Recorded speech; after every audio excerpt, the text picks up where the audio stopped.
आदर्श सर्प मित्र ग्रुप के सभी साथियों ने घायल सांप को जीवन दान दिया है। सर्प मित्र के इस कार्य की हर स्तर से सराहना हो रही है।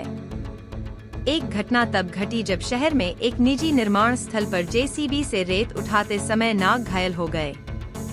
स्थानीय नागरिकों ने घटना की जानकारी सर्प साथियों को दी तो सर्प मित्र तुरंत मौके पर पहुंचे और सांप को पकड़कर इलाज के लिए जिला पशु चिकित्सा अस्पताल में भर्ती कराया। वहां डॉक्टर ने नाग के बेहोश होने पर ऑपरेशन किया। सर्जरी के बाद सपेरों ने सांप को उसके प्राकृतिक आवास में छोड़ दिया। सपेरों की त्वरित प्रतिक्रिया और पशु चिकित्सकों के उचित उपचार के कारण सांप को जीवन दान मिला है। आपण जो नाग पकडला ऍक्च्युअली त्याला जखम झाली होती। जेसीबीच्या पाट्यामध्ये त्याचा पोट अटकलं होतं आणि आम्ही सरांना फोन केला। चिन्मय सरांनी लगेच सरांशी कॉन्टॅक्ट करून आम्हाला त्या सापाला पशु चिकित्सालय या ठिकाणी घेऊन यायला लावलं आणि त्याचे प्रथमोपचार सरांनी केले। तरी सरांना आपण सर कृपया तुम्ही आज जिल्हा पशु चिकित्सालय येथे कोबरा नाग हा गेला होता।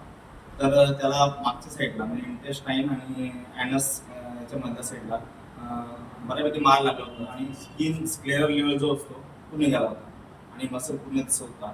तर बऱ्यापैकी दीड इंची जखम होती। तर मी त्यांना सजेस्ट केलं की आपण त्याला गोल देऊन त्याला स्टिचेस घ्यावं लागतील। तर त्याप्रमाणे आम्ही त्याला लोकली ॲनेस्थेशिया दिला आणि तिथं कंटिन्युअस सुचरने आपण स्टिचेस घेतली। बाकी त्याला पुढच्या साईडला मार नव्हता। ते एक चांगलं होतं की त्याचे बऱ्याच व्हायटल ऑर्गन्स आहेत जसं हार्ट, लिव्हर, लंग्स हे पुढच्या साईडला असतात। त्यामुळे पुढच्या साईडला मार नसल्यामुळे फक्त इंटेस्टाईनचे म्हणजे थोडं जे जखम होती ती आपण सुचरेने भरून काढली। तसंच मागे जे थोडी ॲनसच्या मागे जी जखम होती तिला सुद्धा आपण ड्रेसिंग करून तिला सुद्धा क्लिअर केलं, जेणेकरून त्याला नैसर्गिक आधिपत्यात जाता येईल आणि त्याला म्हणजे त्या दुखापतीमुळे त्याला पुढचं काही विकार होणार नाहीत त्या दृष्टीने आपण त्याच्यावर उपचार केले आहे। धन्यवाद सर।